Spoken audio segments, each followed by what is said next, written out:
Welcome to Shore Solutions, the podcast, and I'm your host, Jay Shore, CEO and founder of Shore Solutions.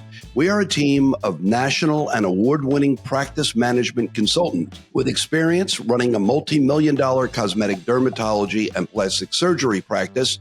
We're here to share strategies and insights that will help you grow your practice efficiently and profitably. In each episode, we'll explore the steps and actionable insights to guide you through your journey to increase efficiency, boost revenue, and decrease costs.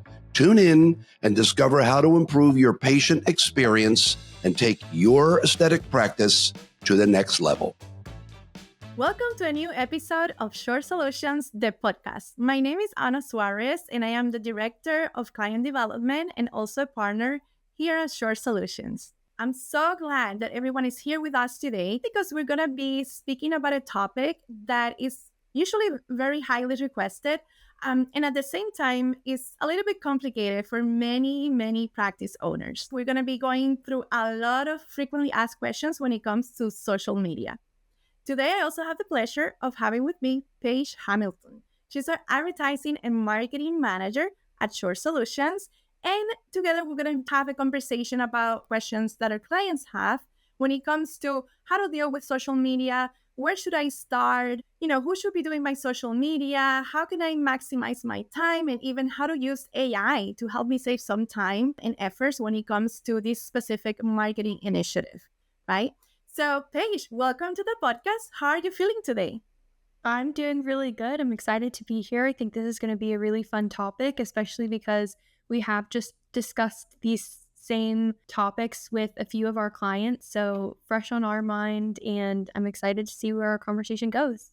Yes, this is going to be fun. It is going to be fun because many of our clients and just like practice owners in general, they're always asking us some questions about social media. It is a huge topic. It feels very overwhelming to many of the practice owners, many of the clients that we work with. And so we just want to provide some action steps that you all can start applying right away. And so you have more clarity on what to do next and how you can help yourself and also your teams in implementing some steps that would just kind of like simplify the process. All right, let's just jump into it. And so one of the most frequently asked questions is who should be creating the content? It gets confusing for many of our clients because they go, well, I am the doctor, I am the provider, so should I be in every single video? And if so, I don't feel that I have enough time in the day to do that. Where do I even start? How do I plan for the content? So let's take it one step at a time.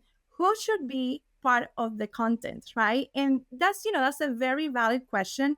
And basically, I would say the doctor needs to be in some of these videos, in some of the posts, because if you think about it, patients want to get to know who is this doctor? Who am I going to go and see? Who's going to be guiding me with my healthcare needs or aesthetic needs?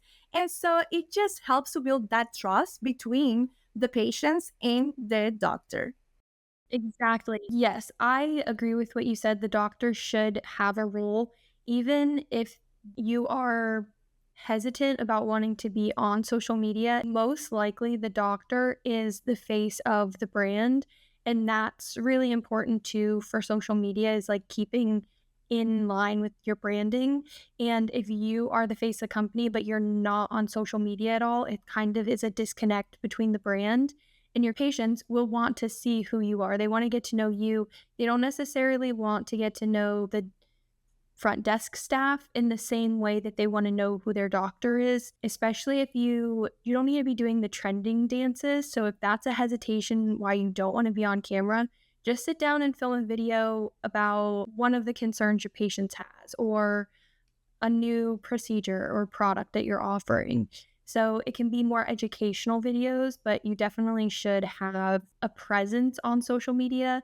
And of course, everyone else can be in it as well. So who should be creating the videos kind of varies depending on who has time and what you want your brand to be.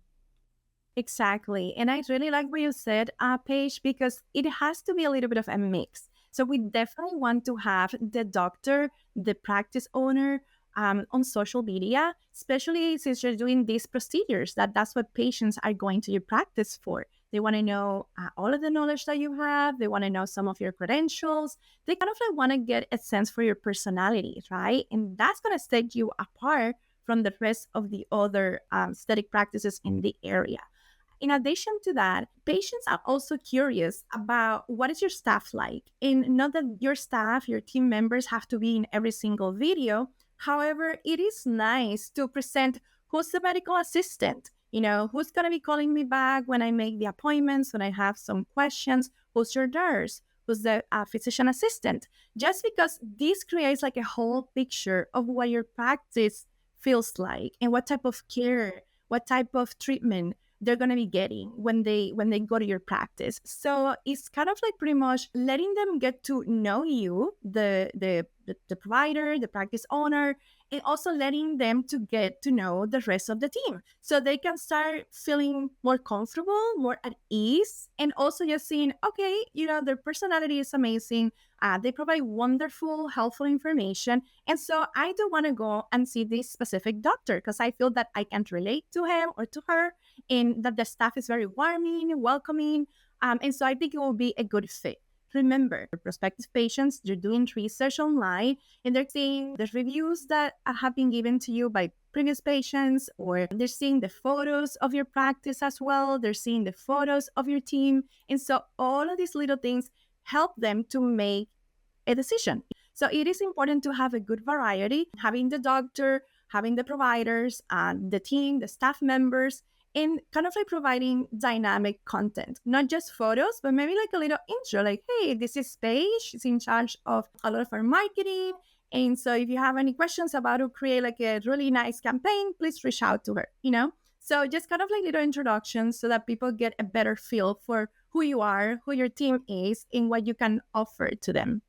It's important to, I'll add to that, make sure that the content you're creating is genuine.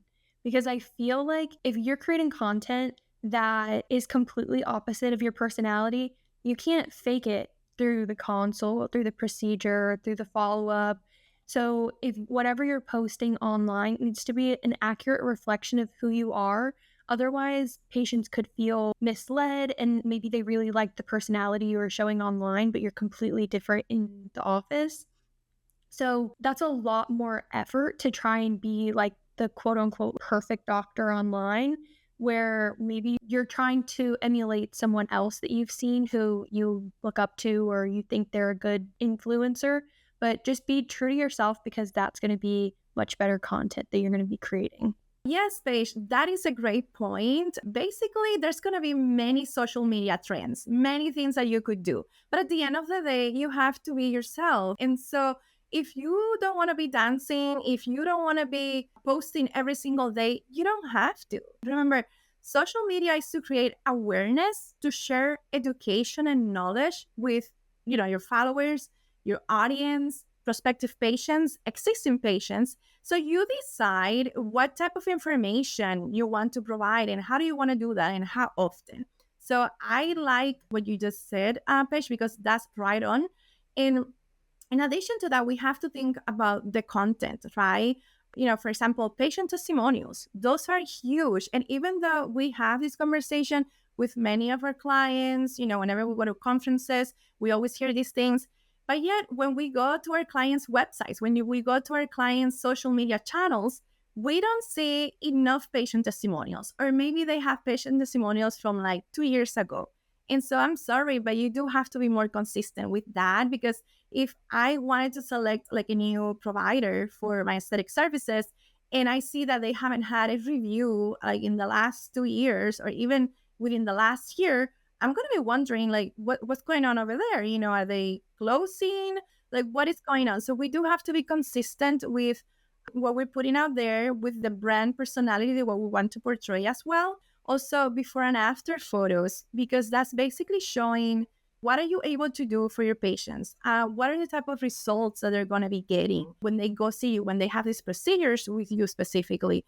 And so there's just like some basics, like I said, like the before and afters.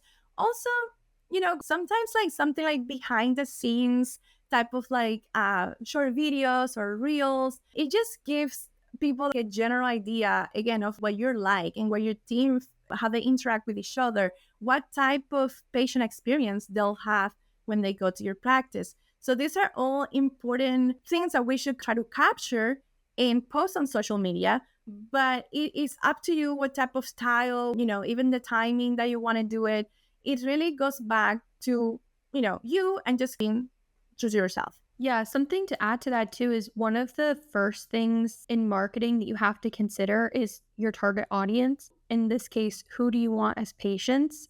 So everything that you should be thinking about, your patient testimonials, like Anna was saying, if you don't have a new patient testimonial in the past 2 years, how are your new patients going to know what to expect? Are they closed? Do they not have new patients? Are they not doing procedures? But keeping in mind who your target audience is and anticipating their questions and their needs is going to help guide you on what to post. So yes, you need to have the variety, but then also tailor it to what you think your patient is going to want to see. And then also keeping in mind where to post these as well, because I feel like those go hand in hand as well as where you want to be. And the main ones that you need to keep in mind is Instagram, Facebook, TikTok is huge. And the idea of TikTok can be scary if you're not that dancing TikToker doctor. But if you're filming the content for Instagram and you're making the reels, then keep in mind that you can just reuse that content across your different platforms.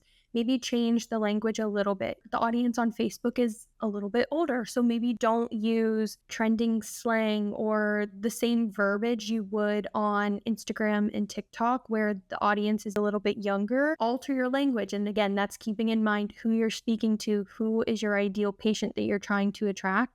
So knowing what to post and where to post it is also key. So Anna, do you have any tips on that as well as where should they be visible? Yeah, I mean, that's great information. Something else that we hear all the time. Our clients are like, oh my gosh, there's so many social media channels. And so I don't even know where to start, and I don't even have time for that, right? And so what we always say is that, going back to what Paige was saying, who is your target audience? Who are you trying to speak to? So when it comes to aesthetics, plastic surgery, dermatology, all of these specialties are very visual. And so obviously Instagram is a wonderful medium for that because, you kind of showcase the imagery, you can showcase images of before and after. And so there's tons of people, a huge patient base that is always on Instagram. And so they could become your patients just by seeing the before and afters, the videos that you would do, whether that is your staff or maybe one of the patient testimonials. And of course, we have to be very conscious of the HIPAA law, and we have to get their consents in order to do this. But once we go through all of the legalities, people relate to people and they want to hear truth stories from existing patients. And so that speaks volumes a lot more than if, you yourself or one of your employees talks about the practice. Also, Facebook is really good, especially for crowds 40 years old and up, just because it's a little bit of an older crowd, but they still, they interact a lot with communities, Facebook groups. And so it's really easy to find people saying oh yeah, I went to so-and-so place and I had a great experience. They're very responsive. They call me to see how I was feeling when I got done with my procedure. So Facebook, I would definitely include that in your marketing mix, in your social media mix as well. And then, there's other doctors that they like to do kind of videos about the different procedures, the benefits of those procedures. And so they post on YouTube as well. But bottom line, just start where your audience is with little steps. Don't feel that you have to be in every single channel all the time. Just pick one or two and try to master those social media channels and be very consistent. That's what it's going to take you far, the consistency and showing up in there and being your true self. Let's take a quick break. Are you tired of pouring time, money, and energy into marketing efforts that just don't deliver results? The endless trial and error can drain your resources and slow your growth. That's why we've created the 12-week Marketing Foundations program, a step-by-step guide to building a powerful, results-driven marketing strategy. Whether you're starting fresh or finding your approach, this program will help you define your brand, identify your ideal patient, uncover your competitive edge, and create a marketing plan that works. If you're ready to attract the right patients, improve your ROI, and set your practice up for long-term success, schedule a free consult with our team to get started. So, Paige, I wanted to ask you another question that many of our clients are asking, and it's pretty much when to post, because it could be confusing. Basically anybody can post at any time. However, we know that there are specific times throughout the day where we could see more engagement. So, could you tell us a little bit more about what you have seen as you work with our clients, and kind of like just some general tips about posting times? Yes. So posting times are important because people are on social media at different points in the day. So that is something that you have to take a look at from your analytics side. If you go into the Instagram app, you need to make sure, first of all, that you have a professional account, a business account. Otherwise, you won't be able to see analytics. So make sure your account is set up properly so you can be able to view that, because that is super important to be able to tell who's liking your stuff, where it's going, where people are viewing it from. Maybe we'll get into that a little bit later in the episode. Stay tuned. But make sure your account is set up so it's a business account, and you'll be able to see when is the highest peak time for engagement, whether that's at 10 a.m., whether it's at 6 a.m. It kind of is going to depend, because if you think about it, most people work 9 to 5. So how often are you on your phone during that time? Or is the weekend a better time to post? Could you schedule it for the weekend when most people are going to be having more of their leisure time versus at work? Or do you notice that at noon or 1 o'clock, whenever it's lunch break, that's when you have another spike? So it's kind of just different things to think about. But also with the algorithm, let's say you posted at a random time, it's going to keep showing your post to people. So don't be afraid that if you post at a time and it's maybe not like the ideal time, it's not going to be shown to people. But the benefit of choosing that peak time, why you want to do it, is because the more engagement you get right away, the algorithm is going to promote your post more. So let's say you post something at 10 a.m., but your peak time is actually at 12. So in those 2 hours, you're maybe getting a couple likes, maybe 1 or 2 comments, and then you get a huge spike later. Well, it might not be as big of a spike as if you posted at noon and got maybe 100 likes and 50 comments right off the bat. Then 2 hours later, it's going to have doubled, because the algorithm knows that, hey, this was a popular post. People are watching this video past the first 3 seconds. People are engaging. Don't let that overrun your thought process. It's good to know, but it's not like the most important thing. But just keep an eye on your times, but then also just have a plan, because Anna mentioned it earlier, is the consistency. If you post once a week, make sure you post once a week every week. So if you want to post twice a week, 3 times a week, like 2 to 3 is probably your ideal range. And I would just spread it out. Don't do 2 posts on the same day, because then your posts are kind of cannibalizing each other in a sense. The algorithm isn't going to know which one you want to share. But if you post one on Monday and one on Wednesday, then they both have their own space to kind of do their own thing versus compete with each other. Very good insights, and obviously you work on our social media. And so I know that you are always keeping an eye on the analytics, on how the posts are performing.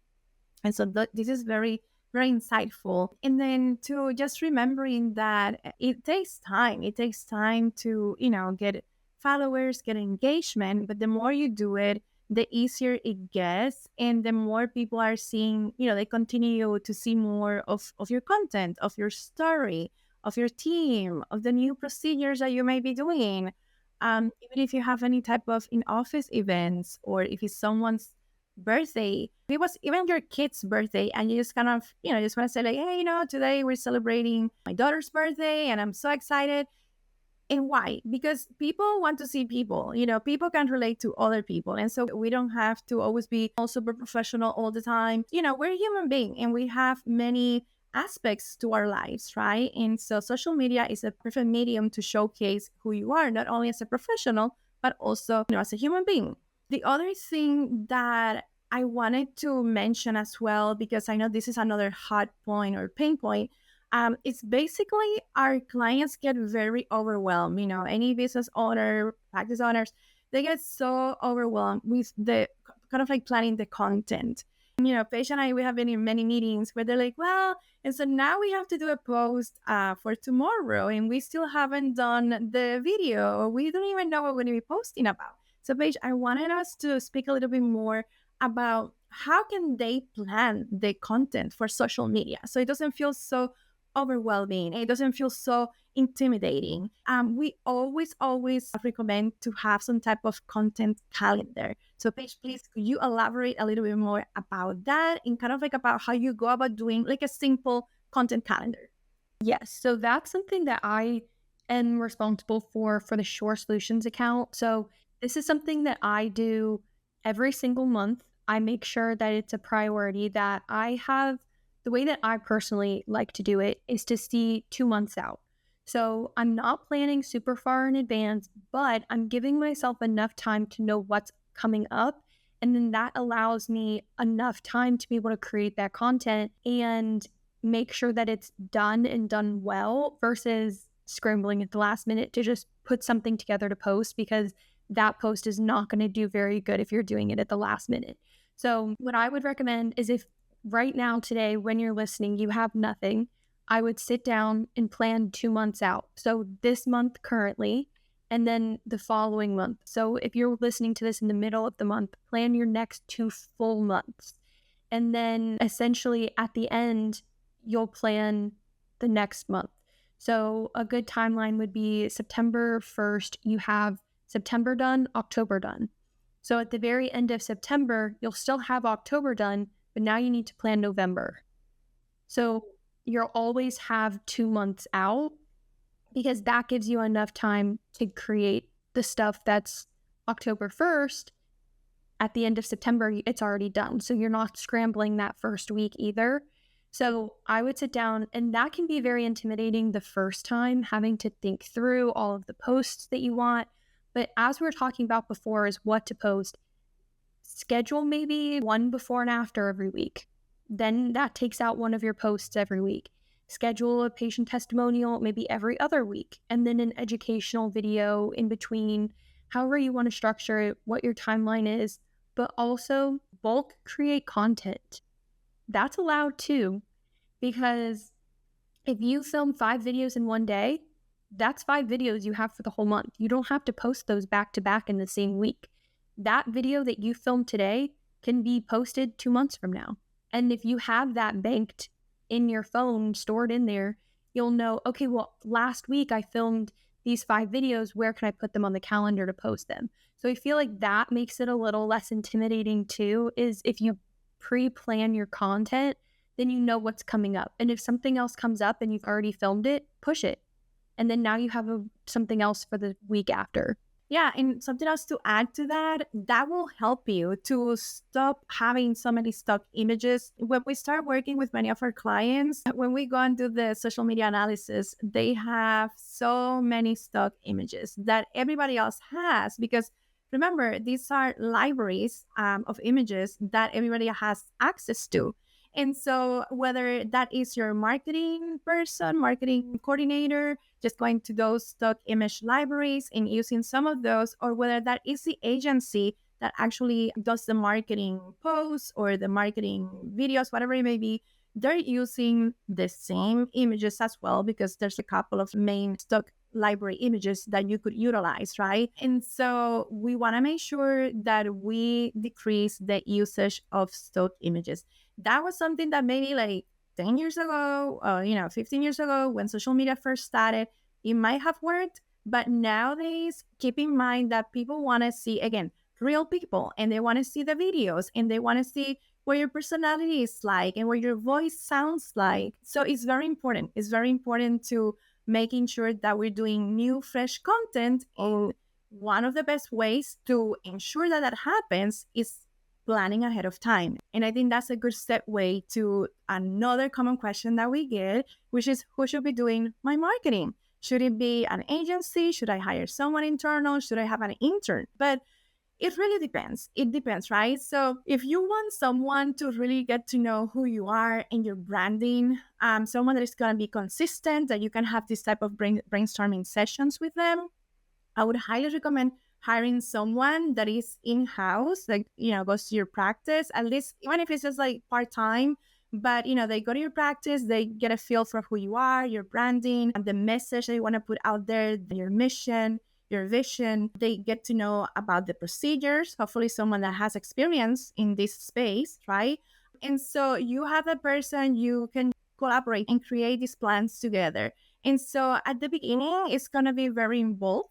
But once that person understands, your tone, your branding, what you're offering, it gets so much easier. And so at one point, you're just going to be reviewing the content that they're doing and just approving it or just providing some suggestions. So just keep in mind at the beginning, it's more involved. It's a little bit more hand-holding, just because the person, they needing to know, to understand your branding, what you're all about. Not only your colors, your fonts, not only that, but your brand voice and kind of like how you want to communicate the message with your audience, with your patients, how you want to come across, what type of feelings you want to evoke on, your patients. So that's kind of like the initial part. If you have an agency, please do go through this same process, because many of our clients think that just because they have an agency, they're going to take care of everything, they know what they're doing. And that's not necessarily the case, just because they have many other clients that they work with,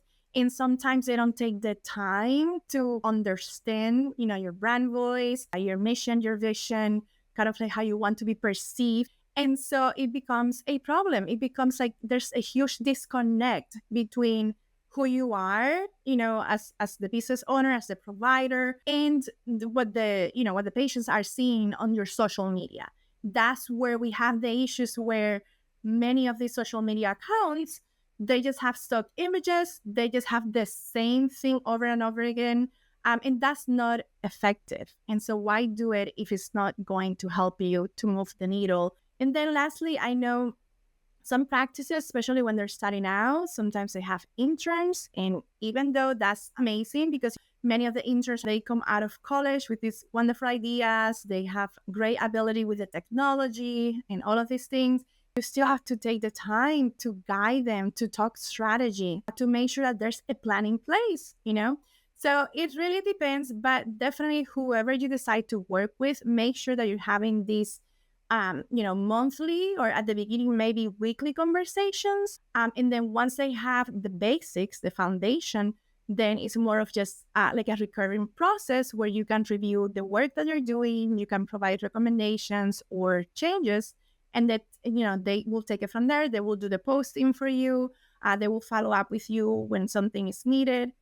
So yeah, Paige, what would you like to add to this whole thing about who should be doing my social media? I mean, I think you kind of hit it right on the head, nailed everything. I would say that I agree with your first point, that having somebody in the practice is gonna be a little bit easier to even just collect content. It's another set of hands that's their main responsibility, is just to film the day, essentially. So if someone's just following you around with the camera, it's taking that stress away from having to think about it and, oh my gosh, now I have to set up the camera, or I have patients, I can't talk to the camera right now.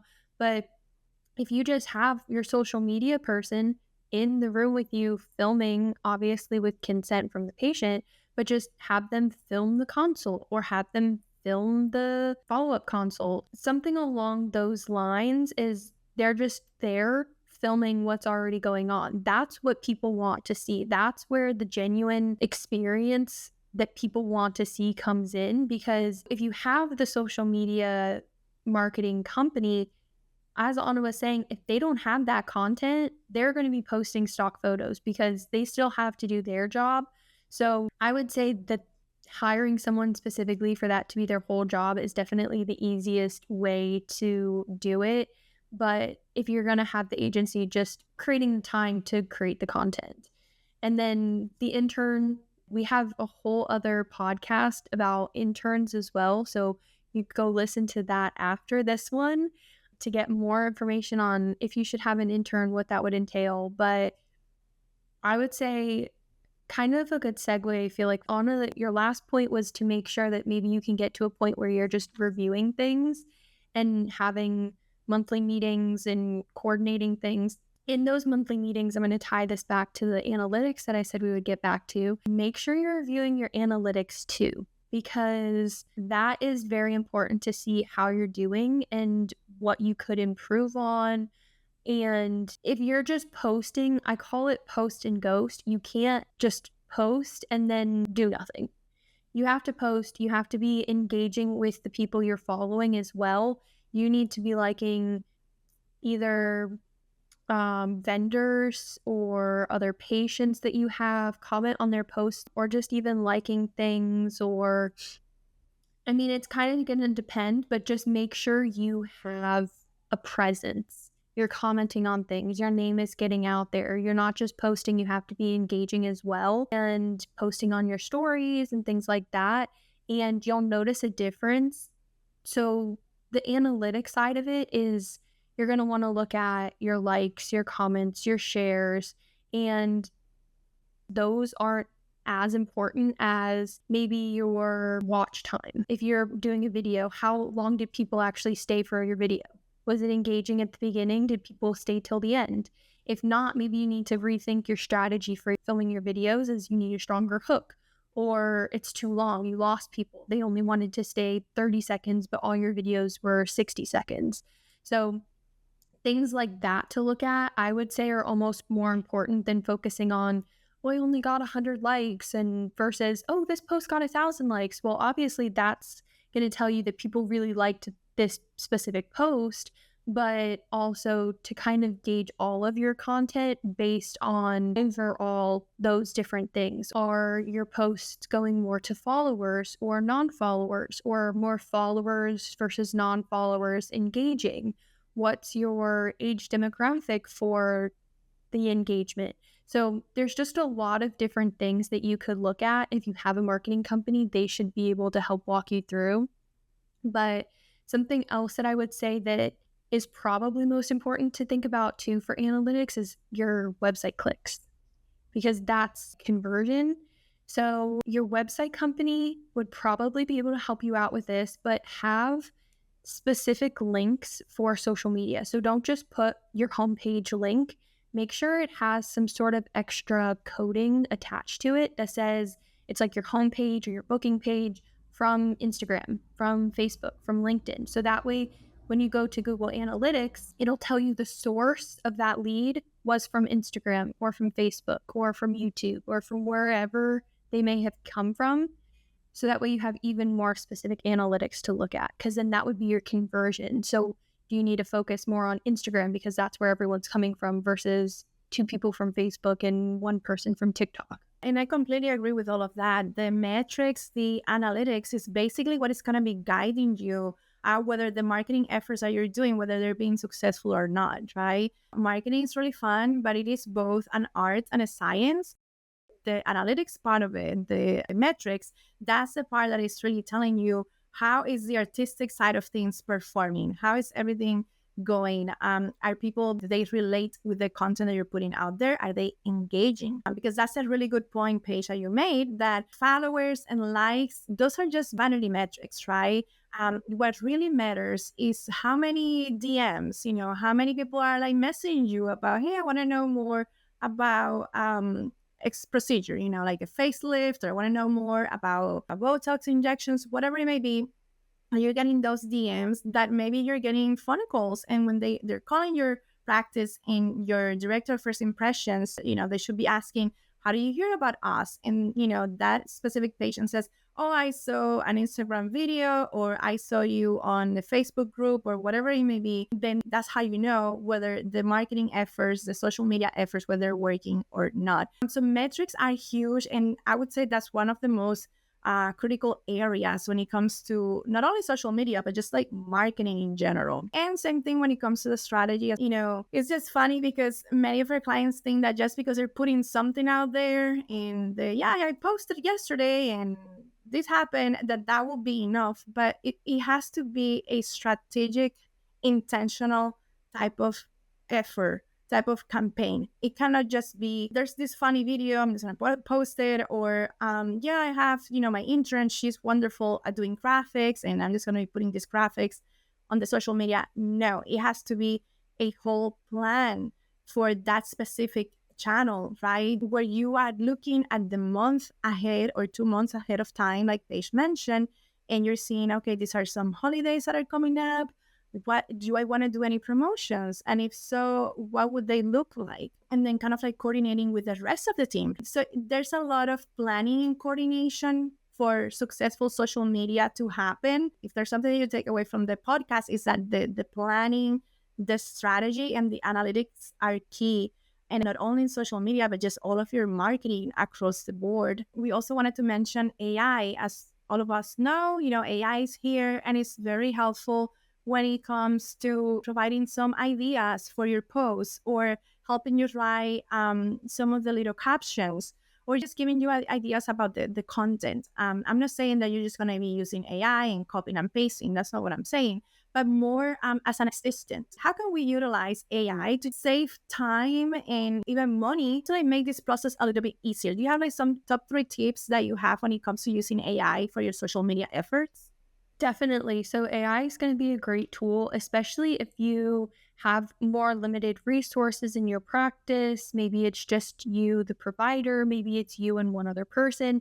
Maybe you don't have the bandwidth or the money right now to hire a social media coordinator or have a specific marketing company to handle that all for you.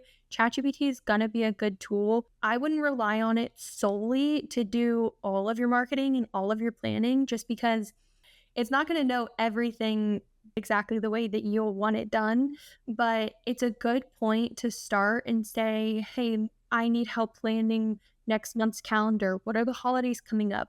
What are the national days that I can celebrate? Or what are some trends that are going on that I could utilize? Or how could I twist this trend to, use it as a brainstorming, a good point to start. If it's just you and you have those limited resources, it's a good tool to just kind of bounce ideas off of. So I would say that would be a good tip. Use it for your captions. If you put a photo or a graphic in or describe the video that you filmed, have it create the caption for you. Or if you have a caption, have it tweak it. Optimize this for Instagram, optimize it for Facebook, optimize it for TikTok, because maybe your caption is really good for one platform but not for the other. ChatGPT can twist that, or AI can change that for you and adjust it. Or if you want it to create your hashtag strategy for you, so which hashtags would increase the reach of my post, because you want it to reach people. You don't want it to just be seen by 20 accounts. You want to try and get to 20,000 accounts. So I would say use it as a brainstorm, use it to help you write content, create content, and just don't rely on it solely, but it's a good tool to use for sure. Definitely. Good tool that we now have available that we didn't have before. In why not? It'll save you some time and it will really help you to get unstuck. Because so many times, and we, the creatives, we kind of know this, right? Where you're just brainstorming and you have to come up with different ideas, or maybe a different way of saying things. So also, if you're ever stuck, then you can just use it, and at least you'll have some basic points or ideas to start with, and then building from there. So it is there, it's available. So just like Paige said, don't just rely on that solely, because at the end of the day, you have to put your own twist. You need to make sure that you're standing out and that you're showing your real personality, your own brand, right? How are you different from the rest? And so AI would help you with some of the ideas and maybe some of the planning, but at the end of the day, it has to be you. And so I think, just to recap what we have discussed here today, most of these pain points are the same pain points that other practice owners have. And so knowing that social media doesn't have to be perfect. It is called social media because, you're just trying to showcase who you are and what you stand for, and, what type of service you want to provide to your patients. And so it's your opportunity to just open the door and let people get to know you and get to know your team and what you're capable of doing and delivering for them. So Paige, to close it off, do you have any final thoughts on this episode, which has been super fun and kind of like full of information. Yeah, I would say my last piece of advice would be to just be confident in what you post. Have a practice, you've made it to be a doctor, you have patients that love you and come to you. So you have things to share, you have experiences to share, you have stories to share, you have patients to share. So don't get caught up in the perfection, because it's easy to get caught up and so wrapped up in the idea of my posts need to be perfect. So in a nutshell, this has been really fun. Remember, the best thing is just to start and have some intentional effort behind whatever it is that you end up doing, whether it is like a couple of posts or the videos, and making sure that you're utilizing your marketing person, your marketing agency. I know this episode specifically, we have done it related to all of the frequently asked questions related to social media, because we did get a lot of emails and requests, just kind of like people wanting to know where to even start or how to like break the process down so that it's not so overwhelming. It has been a pleasure speaking with all of you today. I hope you found it helpful and educational. And so have a wonderful rest of your day, and we'll see you next time here at Shore Solutions. Don't go anywhere just yet. If you enjoyed today's episode, make sure to subscribe so you never miss the latest insights. New episodes are released every 2 weeks. For more valuable information and resources to elevate your practice, sign up for our e-newsletter. You'll get the latest industry updates, expert tips, and exclusive strategies straight to your inbox. Also, don't forget to follow us on social media at Shore Solutions. If you're ready to take your practice to the next level, schedule a free consult with our team today. Thank you for joining us on Shore Solutions, the podcast.